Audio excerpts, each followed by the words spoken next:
Hey guys, তো আমার এই দেখো এই ভিডিওটা দেখো, এই গানটাতে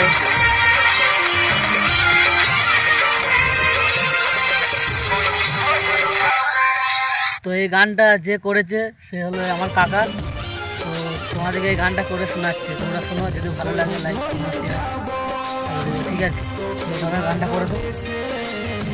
শহীদ হয়ে যাব তোকে ভালোবেসে, সারা জীবন কাঁদবি সাথী ঘরের কোণে বসে, বেনারসি পরে পানে রাখবি মুখ লুকায়, আগুনের চিতা তখন আমার জ্বলবে দেহ। তো এই গানটা দেখো আমি ভিডিও করেছি, পুরো গানটা যদি দেখতে চাও তো আমার এই ভিডিও নিচে দেখো লিঙ্ক দেওয়া আছে, অবশ্যই দিয়ে দেখা হবে, ঠিক আছে।